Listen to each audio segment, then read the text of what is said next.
નમસ્કાર. વિશ્વમાં દરરોજ હજારો સંગઠનો બનતા હોય છે. કોઈ સંગઠન 10 વર્ષ ચાલે છે, કોઈ 20 વર્ષ ચાલે છે, કોઈ એનાથી વધારે સમય ચાલે છે. પરંતુ આ સંગઠનો એ ખુરશી અને સંપત્તિની લાલચમાં પોતાના મૂળભૂત ઉદ્દેશ્યથી વિચલિત થઈ જતા હોય છે.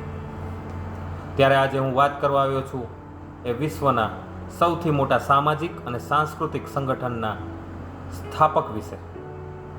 આજે 20 જૂન, આજે એક ભારત માતાના વીર સપૂત કે જેમણે પોતાની ક્ષણે ક્ષણ એ ભારત દેશ માટે અર્પી દીધી.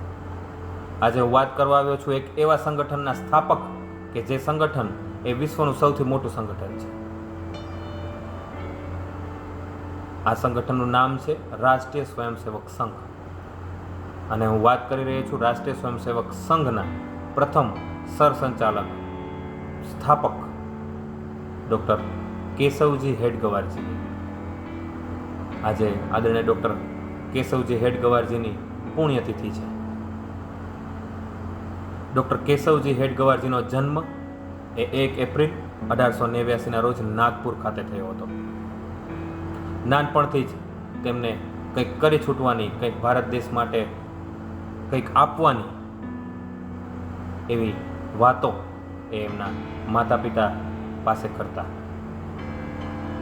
ઉચ્ચતર અભ્યાસ માટે તેઓ નાગપુર છોડીને કોલકાતા જાય છે અને ત્યાં એક અનુશીલન નામની ક્રાંતિકારી સંસ્થા સાથે પણ તેઓ જોડાય છે.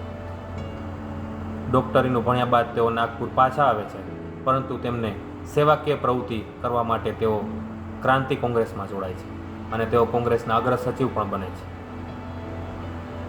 એક ઉચ્ચસ્તરીય બેઠકમાં તેઓ કોંગ્રેસ સમક્ષ એ પૂર્ણ સ્વતંત્રતાનો પ્રસ્તાવ પણ મૂકે છે.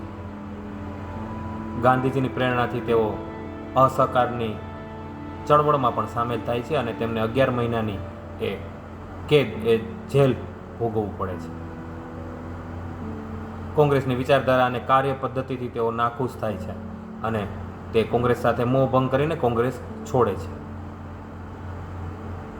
ભારત દેશના યુવાનોમાં શક્તિ, શિસ્તતા અને ભારત દેશ માટે કંઈક કરી છૂટવાની ભાવના થાય, તેમજ બધા હિન્દુઓ એક થાય, તેમજ ભારત દેશને એ વિશ્વગુરુ હિન્દુસ્તાનના સ્થાન પર કેવી રીતે પહોંચાડી શકાય તેના માટેના સતત પ્રયાસો અને કાર્ય માટે એક સંગઠનની સ્થાપના કરે છે, જેનો દિવસ હતો રામનવમી અને સાલ હતી 1925.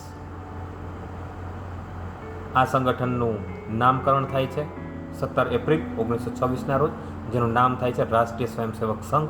અને રાષ્ટ્રીય સ્વયંસેવક સંઘના એ પ્રથમ સરસંચાલક આદરણીય ડૉક્ટર કેશવજી હેડગવારજી બને છે. ત્યારે આજે આદરણીય હેડગવારજીની પુણ્યતિથિ છે, ત્યારે હું હાર્દિક ગોયલ તેમને શ્રદ્ધાંજલિ પાઠવું છું, તેમને નતમસ્તક વંદન કરું છું. ભારત માતા કી જય. વંદે માતરમ.